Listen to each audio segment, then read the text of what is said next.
Have you ever noticed something about children? Give them an empty cardboard box and they will build a spaceship, or at least that bus. Give them a spoon and suddenly they are conducting an orchestra. Welcome to Copy and Conversation with me, Meera here, and this is part of 21 Days, 21 Stories from the Mahabharata, day 11. Thank you for stopping by listening. And it is the child, the little child in us, the little Krishna. What changes when we actually stop carrying the world all alone? We have this tendency to carry everyone's piece of information, their emotional, mental, or physical trauma that they have gone through. You have saved it, in so many folders in the mind. The question is, what changes when we actually stop carrying all that, right? So, welcome back. For example, if you leave a child, you leave them alone in a garden and they'll return with the pockets, pocket full of leaves, pebbles, feathers, and you just look at them, their eyes would be literally shining, and you have so many stories waiting to be shared. Children don't wait for life to become interesting, they make it interesting.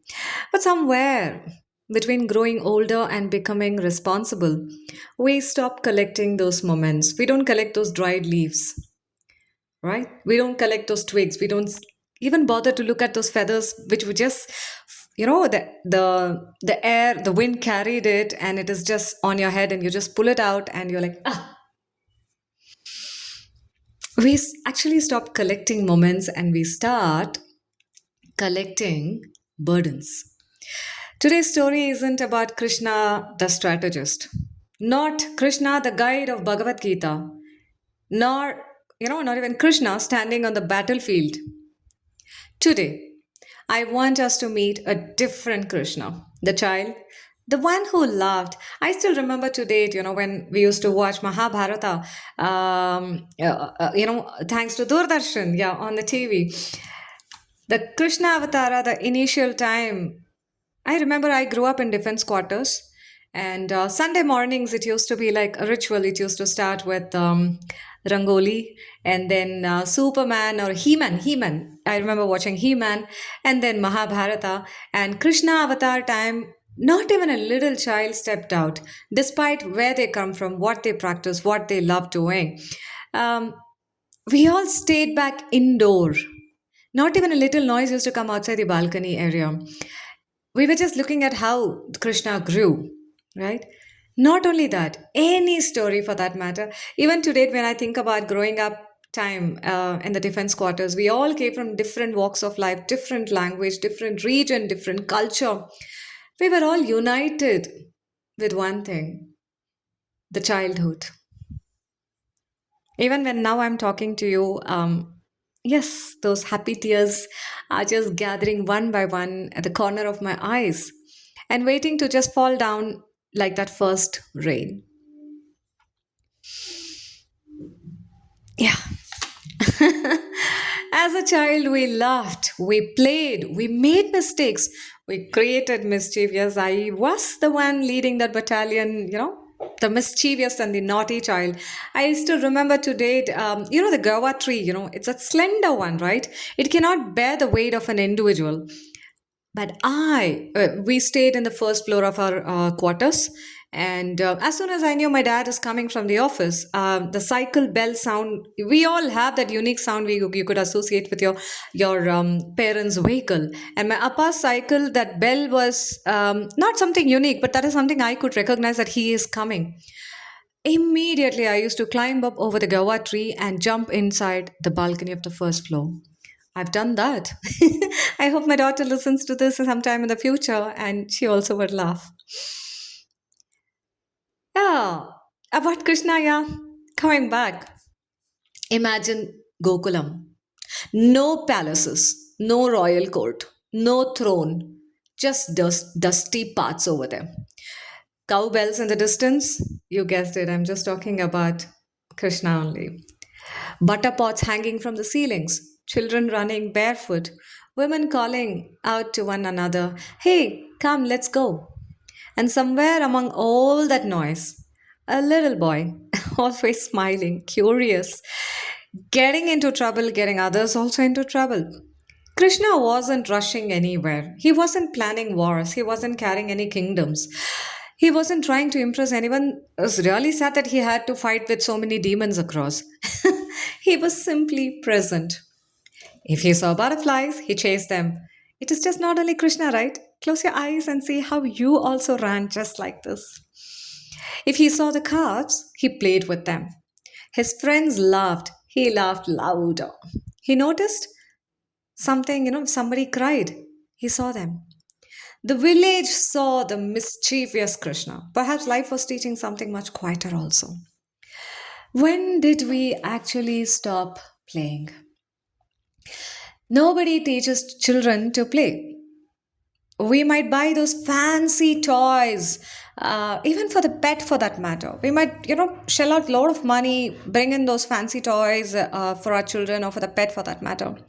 But you will see them chewing or playing with a broken, what is it, broken ball, the tire, broken tires, or with those spoons and spatulas from the kitchen. Or if you see for the dog for that matter, you might have bought some fancy for him to chew.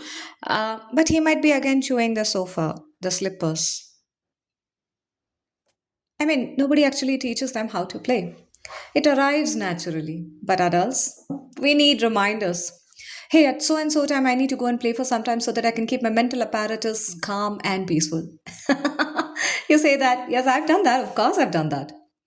Somewhere we begin, we began believing that seriousness equals maturity. The long face, the seriousness in the eyes. Gosh, okay. The busier we become, the more important we felt. The calendars are filled, the phones are filled. I mean, the space is also not there for that matter.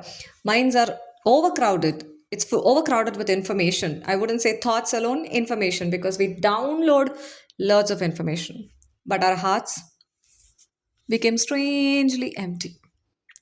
We became experts at planning tomorrow while missing out today. Yeah, of course, we need to plan out tomorrow. We need paisa, we need business, we need money to run the show. But there's something beyond that also, right? We kind of miss our own self. We are the investment, right? It's like carrying everything. Many of us wake up already carrying those invisible luggage, like, oh my God, I'm late. I need to pack these things. I need to get this thing. Half the time it's on the survival mode. Responsibilities, expectations, bills, family, career, of course, health, the old conversations, future worries. Sometimes we haven't even stepped out of the bed, yet we are already exhausted. That's when I remember recording one of the podcasts, my legs are ahead of my thoughts. Not because today is difficult, but because yesterday is still sitting on our shoulders. Just a small observation, let me also share.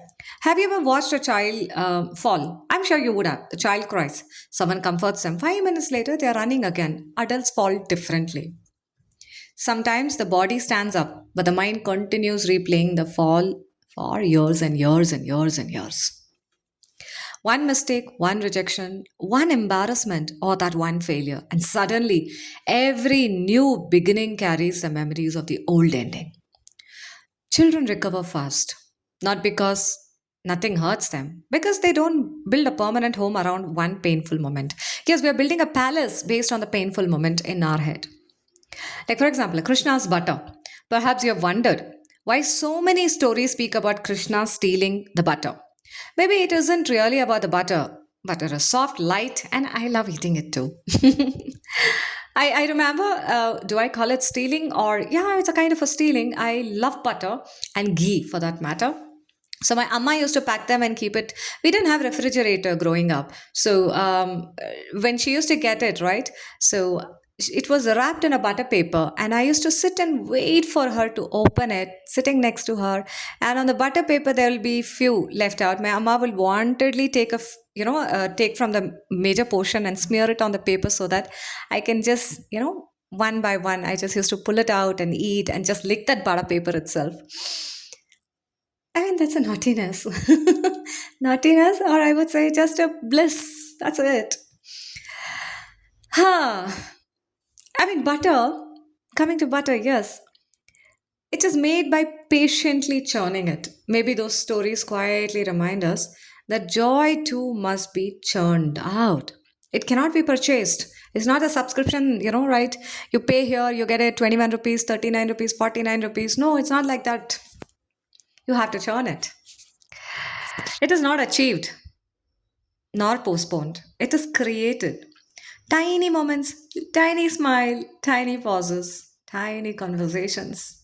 The softest things in life often take the most, what to say, the patience. The weight we choose, the life always hand us responsibilities. Yes, you gotta be responsible. You need to be accountable.